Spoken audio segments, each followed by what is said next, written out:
Welcome to the NASCAR Hall of Fame biography of Robert Glenn Jr. Johnson, one of the 5 members of the Hall's inaugural class. Jr. was a true pioneer, a bootlegger's son who drove from the back roads of North Carolina to Victory Lane.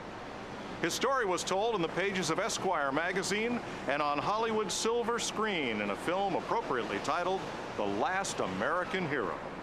And now Jr.'s story will be told by one of the stars of that film, actor Gary Busey. Throughout the history of NASCAR, there is no bigger legend than the life of Junior Johnson. And though mixing fact and fiction is a slippery slope, the best thing about the legend of Junior Johnson is it's all true.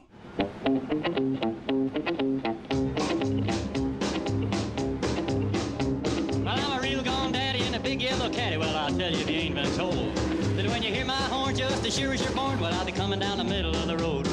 You gotta have luck or a 10-ton truck if you shouldn't meet me down the line, 'cause I'm a real gone daddy in a big yellow caddy and 3/4 of the road is mine.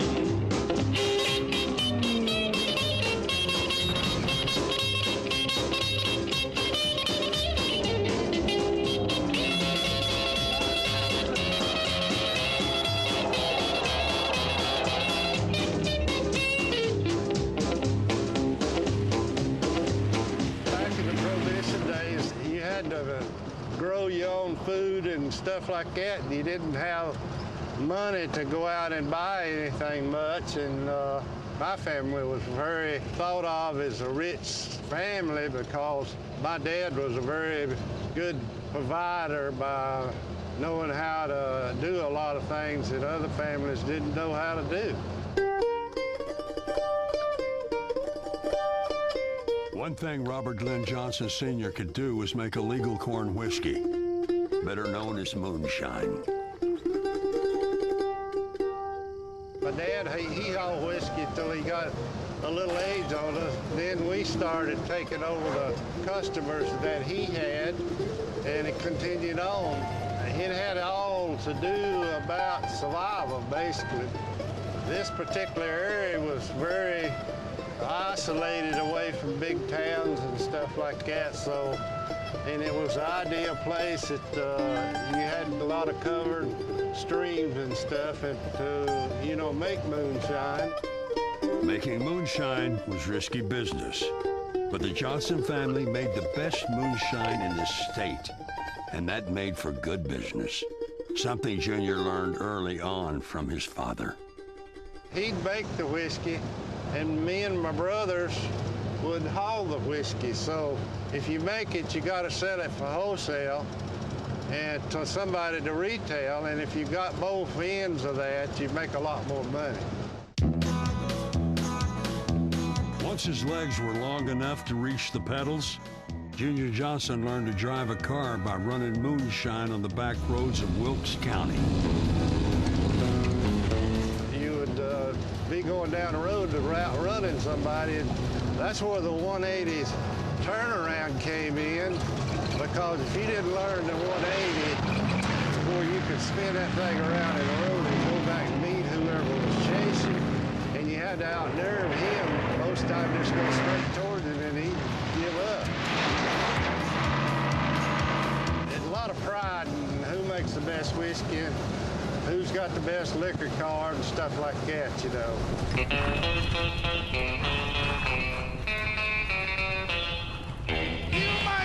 I was there playing corn. My brother came down. He had a pretty fast car. He was hauling whiskey about every night. They decided to run a bootlegging race, have a bootleggers race up there. My brother entered it, wanted me to drive his car.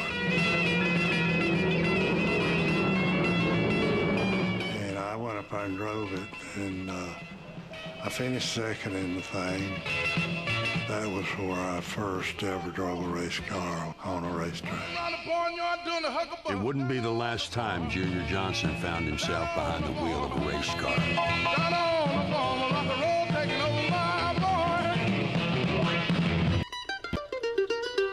By the early 1950s, there was a new sport emerging down south, NASCAR.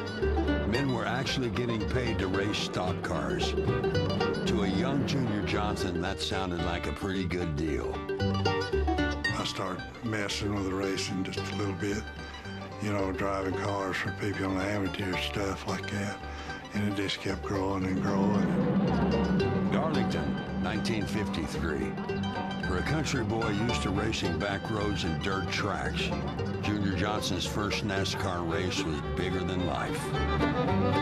You just couldn't imagine that you could get around that thing as fast as you could, because you got about that much to spare, you're going to be knocking that wall down, you know. I turned my car over and it caught a fire, and I had to put it out. I pulled my T-shirt off and put the fire out. I smothered it out over the carburetor. I left there without a T-shirt. After a handful of races scattered over the next 2 seasons, Junior's career finally turned the corner in 1955. He won 5 races, driving a number 55 Oldsmobile. The legend of the Wilkes County Wild Man was born. Everybody knew that Junior started off as a bootlegger. He'd haul his liquor during the week and race his car on the weekends. Now, every time he raced, Junior was the car to beat. Despite his success on the track, Junior kept on running moonshine. Well, to tell you the honest God truth, I can make more money. Moonshine was twice the money what I could make running NASCAR. Occasionally in Wilkes County and the surrounding counties, they'd bring a bunch of revenuers in and just clean the county out. They'd cut every steel, find every steel. Back in the 50s, we used to use dynamite exclusively. First time I ever heard of Junior Johnson was in about 1956, when I went to Rockingham, North Carolina, and the guy in charge of the post of duty, he was sitting out waiting for Junior to bring a load of liquor in to the racetrack. He was sitting out with a C's Mercury waiting for Junior to come by. Then I caught him in 100 years driving those old cars we had. Only if he ran out of gas or threw a rod, maybe. Moonshine hauling was more exciting than racing. You just knowed if you got caught, you was going to jail. I had run a race up in Oxford, Pennsylvania, I believe it was. And I drove all night to get home the next morning. And when I came in and went in the house, my dad hollered at me before I went to bed, asked me if I'd go in and fire a steel up for him. I went in and fired the steel up and had it going real good. And they had 18 officers surrounding the place. They said, well, Junior's gonna leave and, you know, we need to get him right now. It was close enough to my dad's house. So they called me and they indicted him, and me and him both went to prison over it. Junior's sentence was 2 years federal prison in Chillicothe, Ohio.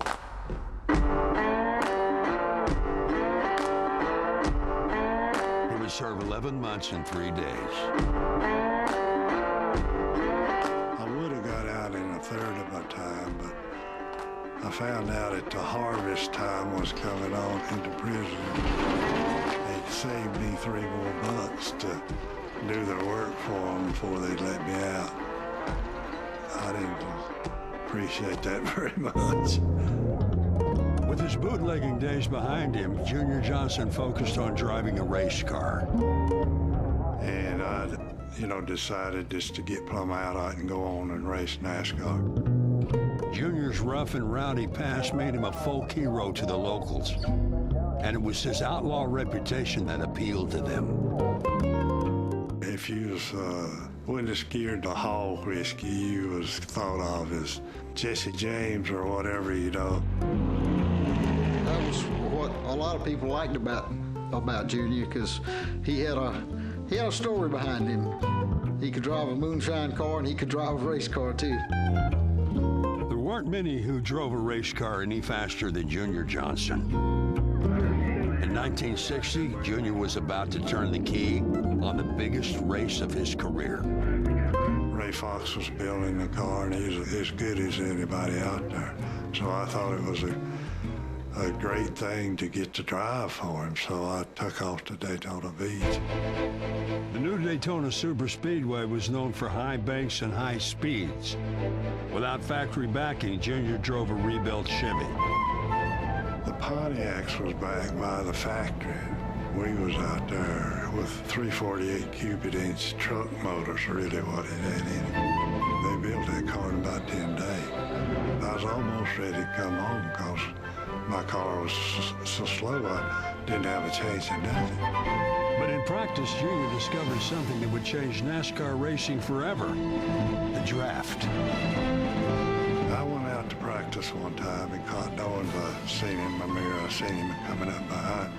And he had one of the fastest Pontiacs there. And when he went by, I immediately ducked him behind him. Sure enough, going down the back stretch, I could hold on to him and he couldn't get away from me or nothing. You know, I might be all right if I can stay here and do that all day long. So I chose to stay. And when they started that race, I got drafted any and everybody that I could. Junior and his rebuilt Chevy weren't the fastest car that day. They didn't have to be. Junior figured out how to make the air around the other cars pull him along. It was physics raised to an art, and it was known as drafting. About 30 laps to go, I was leading the race. Bobby Johns was his closest competitor, and John's misfortune became Junior's good luck. He spun out and his back glass flew out of his car. When that happened, before he could get back on the racetrack and get going, and I had enough distance till I went on and won the race. And it's Junior Johnson, the winner by 23 seconds over Bobby Johns, who was second. Junior would later say his car drafted like Jack the Bear. He outsmarted the field and in the process changed stock car racing forever. It was just absolutely a miracle that that car won that race. The 1960 Daytona 500 would be the biggest win of Junior Johnson's career as a driver. With Ray Fox turning the wrenches and Junior Johnson turning the wheel, the Daytona 500 winning tandem were tough to beat. Junior was a kind of driver that he wanted to run up front as much as he possibly could. He wouldn't lay back. He wouldn't wait on anybody. He ran every lap just as hard as he could run it. Some, like Junior Johnson, say almost nothing, but they'll race anybody till the wheels fall off. He was short with his words. You know, you might say, oh, Junior, listen to him. He sounds a little bit country. Maybe he's a farmer. He's this. Let me tell you what, that is a brilliant man. Well, I think I'll wait and see what speeds is going to be and how the tire wear is going to be and try to finish it. Because I think if you go out right at the start as cold as it's been here, no more chance we got to spread rubber down on the racetrack, you might have a lot of tire wear. He did a lot of things that people don't realize that he did. I mean, mechanically. He was an innovator. Maybe Junior's most celebrated innovation was a car that became a NASCAR icon, his infamous number 3 Chevy. Believe it or not, Chevrolet did not have a thing to do with that car. They told me, you can't make that car run with them boys. Everybody said you can't make a Chevrolet run. One thing that has helped our sport over the years is the fact that there is a lot of brand loyalty among the fans. And there's brand loyalty as far as the drivers, and certainly Ford and Chevrolet, the two top manufacturers in the United States. They wanted to beat each other, no doubt about that. That's according up to the Ford guys. If they want to run, we'll run. If they want to stroke, we'll all stroke. Ford and them fought that thing the rest of the year, and they never did outrun it. The 3-car was dominant, and people wanted to see Junior run it. When he entered a race, it was as if the crowd itself gained horsepower. I'm a little boy listening listening on my transistor radio in Owensboro, Kentucky. Now, I'd finally find a station, and I'd be listening to this radio, and Junior Johnson in his Chevrolet is leading the race. It's Johnson barreling into the backstretch at better than 140 miles per hour. Everybody's finally figured out the big advantage Junior Johnson has is he has a 427 Chevrolet mystery engine. Wow, a mystery engine? Has anybody else got a mystery engine? NASCAR officials tried to declare the mystery motor illegal, but it passed every inspection. It'd have to blow up or something for them to win the race. Meanwhile, the Chevy engine, which wasn't supposed to last, has Johnson still in front. If it was a 400-mile race, he might be able to keep it together long enough to win. If it was a 500-mile race, you could bet in that last 100 miles, that mystery engine would come flying apart. The crowd jumps up. There's smoke trailing Johnson's car, and there were only 4 miles to go. The three-car personified Junior's go or blow mentality. Of the 33 races he ran in 1963, he celebrated 7 wins and posted 21 DNFs. That car was a part of the innovations that went into a lot of the stuff that I built. A guy in a Chevrolet, which nobody else had a fast Chevrolet, and they got a mystery engine, and his name is Junior Johnson, and he's a former moonshiner. Those are all kinds of fascinating things that would make any, a kid my age, and made him an instant hero to me. Junior's appeal was always his down-to-earth approach to life. The South was his home, and Junior always remained grounded to his birthplace. This is a place I like to come to kind of get away from it all, the hassle and stuff around the racetrack, and the tension and stuff's so strong, so you got to have somewhere to sort of relax and get away from it all, and this is the best place I know.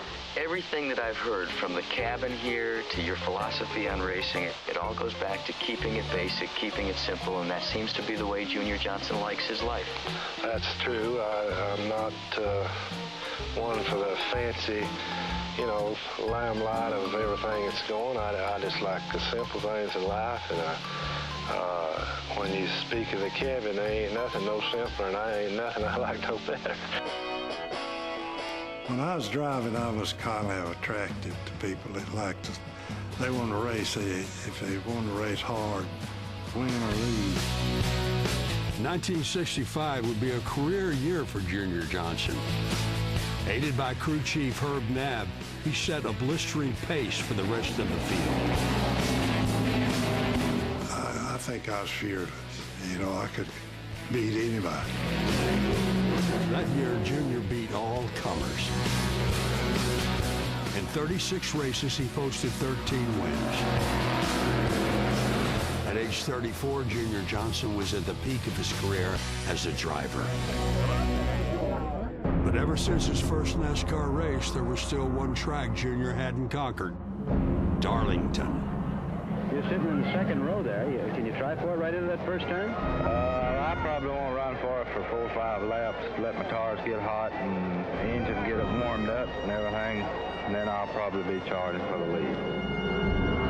Junior Johnson in second position right now has never won here at Darlington, and he'd sure like to. He's from Rondon, North Carolina, not too far away. Big, burly Junior Johnson, the chicken farmer. And there goes Junior. He's got the lead. Junior Johnson on the first turn of the second lap has taken the lead. Other wins were bigger, but this one may have been the most satisfying. Junior Johnson has won the Rebel 300 at Darlington, South Carolina, and now he drives his car into victory lane. Junior was a long way around today, but you led it almost every inch of the way. I didn't have no idea. All I knew, I was going after him as long as I could see. Okay, it's a great victory. Congratulations to you, Junior Johnson. Thank you. Well, the toughing it out is over for today. Only the picking up remains. Picking up trophies and kisses. And oh yes, a check for more than $10,000 for Junior Johnson. The Roadrunner from Rhonda was quickly becoming one of NASCAR's biggest celebrities. That same year, the tale of Junior Johnson grew even bigger. He got the attention of Esquire magazine, And they sent down a young writer from New York named Tom Wolfe to get the story. When he first came, he came right in the middle of the summer. He had about 110 proof, and he had on a wool suit. And everybody laughed at him. They thought he was the biggest clown that they ever seen in their life. I just told him right to his face, I said, you got to go out in the country and ask about Junior Johnson and get your story yourself. I'm not going to give it to you. That's how he come about calling me the last American hero. The nickname stuck, and in 1973, Wolfe's article was adapted into a feature film. I was proud of the movie. The two people that I really think the two of the best stars on the thing was Geraldine Fitzgerald and the guy that played my dad. They was authentic. Just see to it you boys take care of your ma. Junior was played by a young actor starring in one of his first leading roles, Jeff Bridges. It was also one of my first Hollywood roles. I co-starred with Jeff as his fiery brother, Wayne. Don't hit the car, man. Well, you go get the lawyer, and you go get the lawyer. Look, stars cost money, Hackle, big money. You better get that through your head. You're going to be a star? You watch me at Hickory. Jeff was fine. He did a good job. He was a funny, classic person. And it proves it, you know, by his latest Oscar that he won.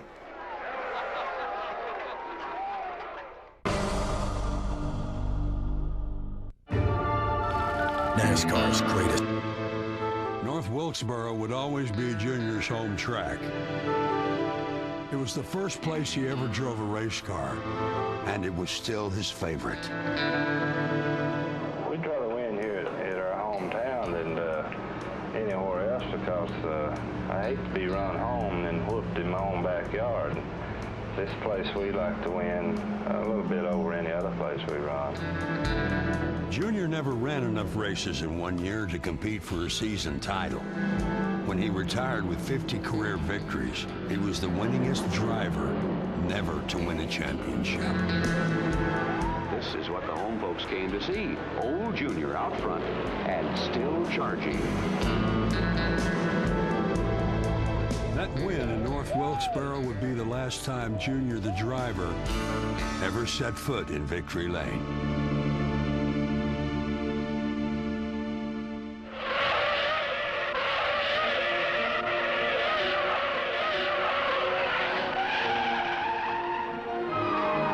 By the mid-60s, race cars were being pushed to their limits and beyond.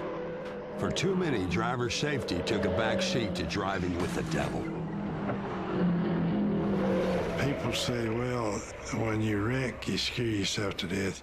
It happens so fast and stuff, and you're trying to save the car, and you get a little bit scared afterwards, but not while you're wrecking. Well, certainly the mid-60s was a bad time for the sport because we lost Joe Weatherly, Jimmy Perdue, Billy Wade. In a 13-month span, 4 NASCAR drivers lost their lives. One of them was Glenn Fireball Roberts at the 1964 World 600. Me and Ned got tangled up coming off the second turn. We spun out down the backstretch, and Fireball come along trying to dodge us and spun out himself and hit the wall and turned over and busted his gas tank. And that gas, busted into flame. The death of Fireball Roberts shook the NASCAR world. And though it eventually led to better safety standards, it also had a big impact on both Junior and Ned Jarrett. And so I think that's the reason that we retired. And we realized that we could be the one at his place. We both walked away from it.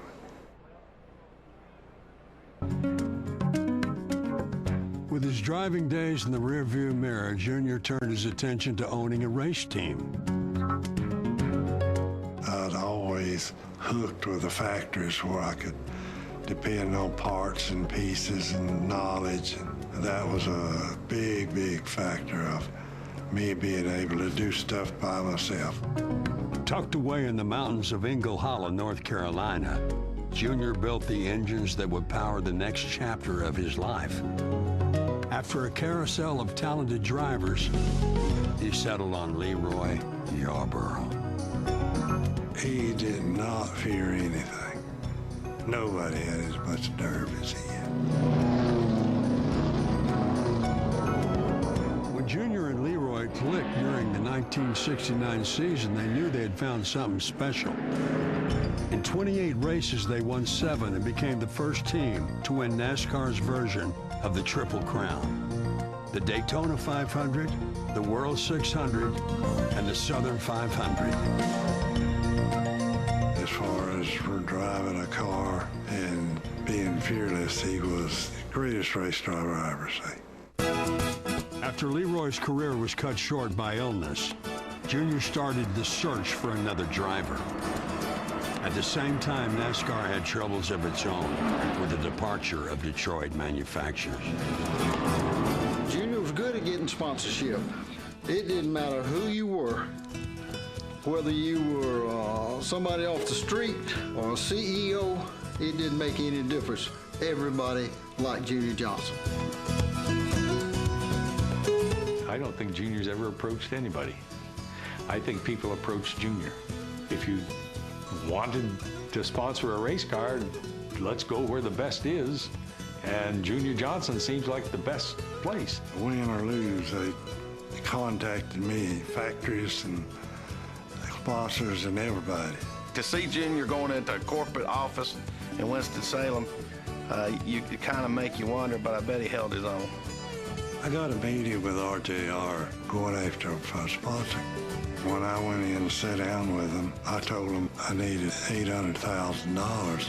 And they started laughing at me. They said, Lord have mercy, we got $570 million in advertisement budget, and you're asking for $800,000. First thing hit my mind, well, if they got all that money, they need to sponsor the whole circuit. The Winston Cup sponsorship helped rescue NASCAR, but Junior Johnson still needed a sponsor and a driver. He soon found both. I just found another sponsor and went on down the road. And it happened to be Busch Beer. And I took Cale on. I ran the Indy cars for 2 years, and when that contract was up, I came back and Junior Johnson was looking for a driver and I was looking for a ride, and that's the best thing ever happened to me. Cale Yarborough was a former semi-pro football player from South Carolina. His tough, gritty style was exactly what Junior wanted from a driver. He didn't take off right quick. You know, he had to run stock cars for a while. I think he wrecked and tore up cars about 6, 7, 8, 10 times in his first goings out. My guys, they said, you fire him because his ego never changed. And I said, yeah, he is too, because he'll figure out after a while his head's going to get skinned if he keeps breaking them cars. And sure enough, he did. He settled down and he made a great, great race driver for us. Junior was the kind of driver that I wanted to be. So it was easy for me to step in there and with the equipment that he gave me and run it just like he wanted to run.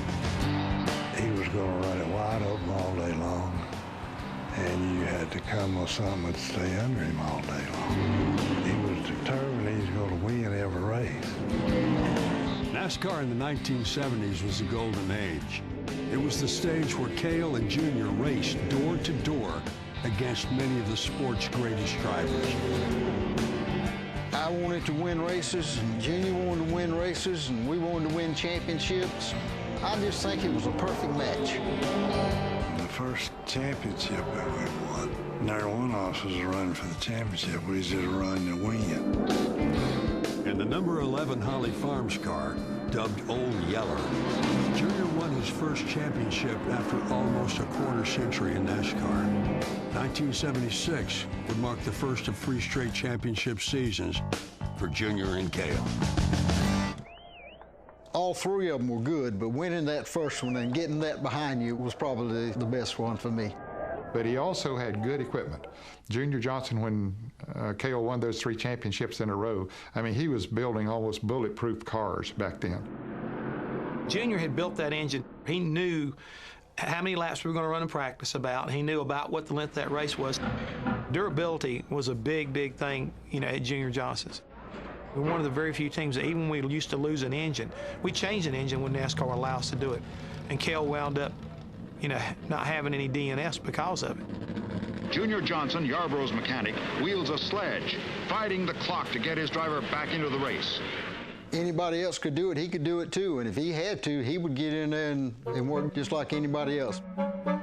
Whenever one of the guys would fall out and didn't show up to do his job and that kind of stuff, I'd step in and do his job till he got well and got back. And I wound up going all through every bit of stuff like a jack man, carrying the tires, changing tires and all that stuff, because being Wood and us was about the only one that would break the 22nd bracket.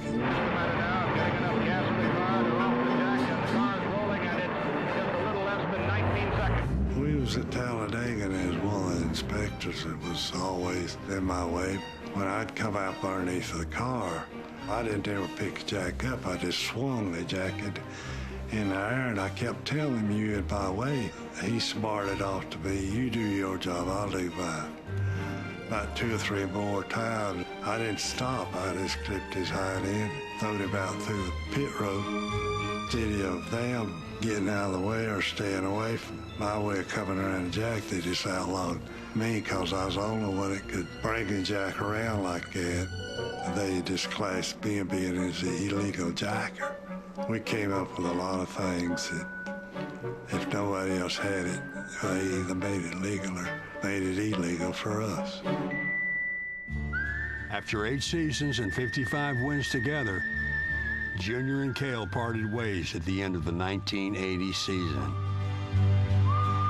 There's no telling how many championships that Junior and I might have won if I hadn't decided to cut my schedule back. Why is it so difficult for a new name to appear in a winner's circle in this kind of racing? I think the biggest thing, Chris, is that it takes a tremendous amount of money and also a tremendous amount of experience. Well, Darrell wasn't no question he's going to be a great race driver. When I lost Cale, you know, I knew that he was the next up-and-comer. You know, he'd talk junk about Cale. Cale would talk junk about him. Yeah, named him Jaws. He could talk. You got any comment? Ain't you got anything to say? You don't have to get bossy. Yankees are all alike. You don't have to get bossy. Never know what to say. Back to the tower. Cale and I, big rivals. I mean, he called me Jaws. You would assume that, you know, one rival's not going to help the other one, but in 1980, when Cale was going to leave juniors and go drive for MC Anderson, Cale came to me early in the year and he said, I'm going to give you the best advice anybody's ever given you. I'm leaving juniors at the end of the year. I don't even know if anybody else knew it or not. That's something I said I'd do on my own. I didn't talk to Junior about who replaced me with. I knew Darrell had a lot of talent, and he could do the job at Junior Johnson. They had just come off a season where I think they won 6 races and 10 or 12 poles. And I walked in and I said, let me tell y'all what y'all did wrong this year. I said, y'all won 6 races and 12 poles. I'm going to win 12 races and 6 poles. I said, y'all got your emphasis all in the wrong place. Well, now they were a championship winning team. They'd never been used to being talked to like that. It was the, I think, a summary of The Odd Couple, Love, Hate, you name it, it was a mixture of all the above. Because of the friction between Cale and Darrell, it was almost like just brought the fox into the hen house. We didn't like this guy. Well, I think Darrell had the capability.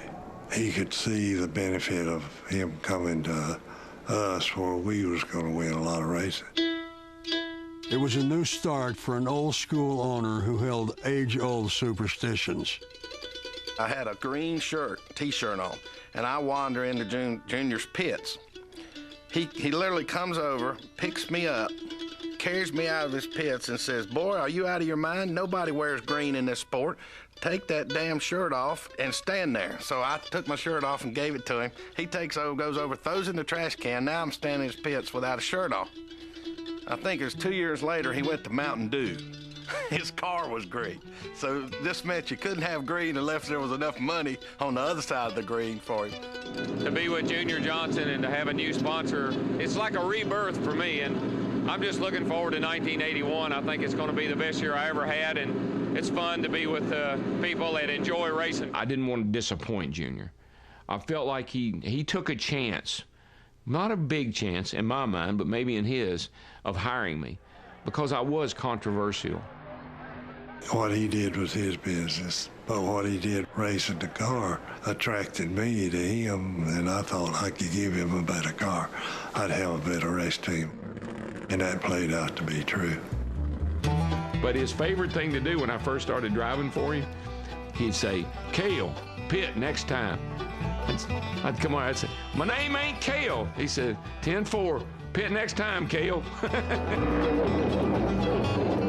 We got along fine after, a race or two. Darrell knew what he had to do, and he knew he had the best car on the racetrack, and he took it and proved it. That year, Junior won the first of 3 season titles with Darrell Waltrip at the wheel. As an owner, Junior won 6 Cup championships in a 10-year span. Come here, Junior. You're going to get a hug with you. Junior always loved being first in whatever he did. Following the 1981 season, he was NASCAR's first car owner, honored at the Waldorf Astoria in New York City. And pick up a little bit where Darrell said a while ago, drinking and smoking got us here. I've been accused of making that stuff y'all been drinking.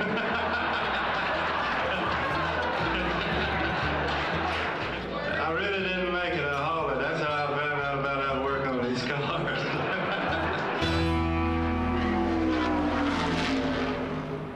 Junior added a new sponsor in Budweiser and a second driver in Neil Bonnet in 1984. Good run, buddy. He would always challenge you when we had 2 teams, 11 and 12, Double Thunder. They were on one side of the creek, we were on the other side of the creek. He'd come in the 11 shop and say, and boys down there on that 12 car said, "They're going to kick y'all's butt this weekend." And we said, "Well, I don't think so." He'd go back down the hill, go to the 12, and his boys up there on that 11 car said, "They're going to kick y'all's butt this weekend." So he didn't want us to work together. Darrell complained about the motors one time, and I just took Neil's motor out and put it in Darrell's car. And lo and behold, Darrell run slower with it than he did the one he had in.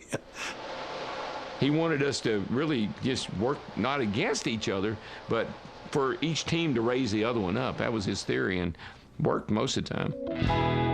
Junior was a mechanical genius who lived by the notion that to build something great, you had to think outside of the box.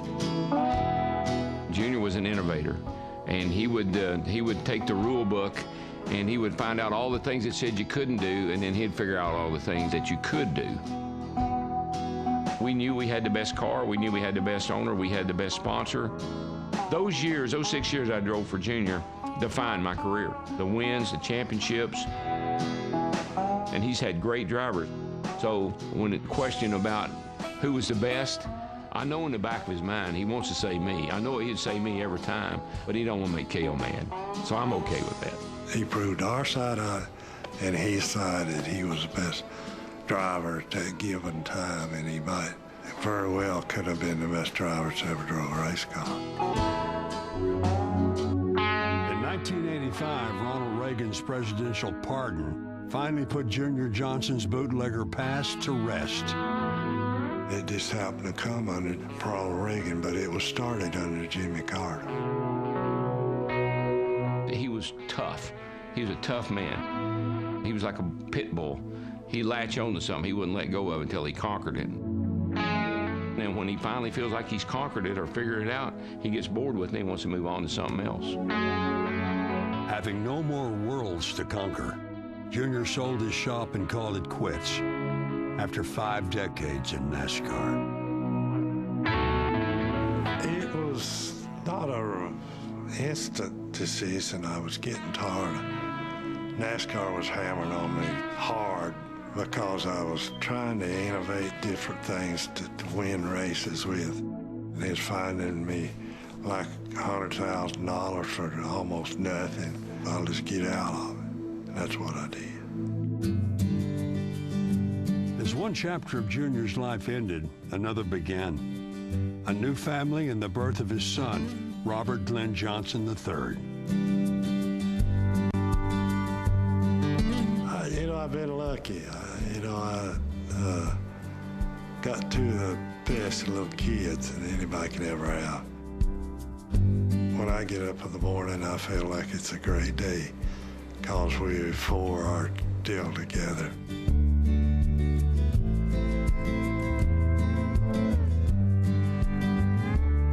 The birth of Robert led to a racing rebirth in Junior. Now, through his son, racing is once again the Johnson family business. I just can't believe he's racing, to tell you the honest God truth. When he does good at it, I'm so happy. I never thought I would do that with my son.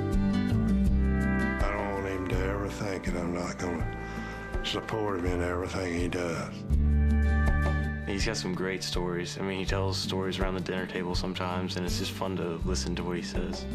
When he was racing at Daytona, he used to tie himself in with a rope and wear loafers and hold himself in, putting his left foot behind the clutch, and he'd wear out the top of the loafers by the end of the race. It's just amazing how far it's come since then.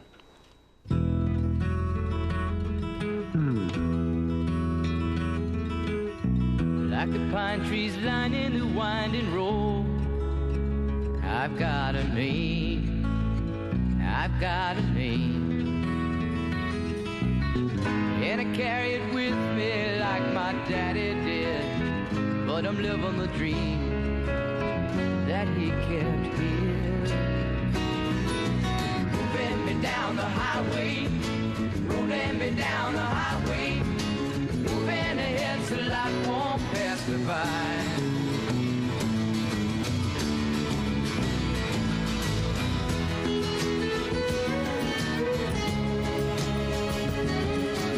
Junior Johnson's life is a ballad of the right man at the right time. A pioneer whose name defines one era as he reinvents himself to fit the next. Moving me down the highway, rolling me down the highway, moving ahead so life won't pass me by.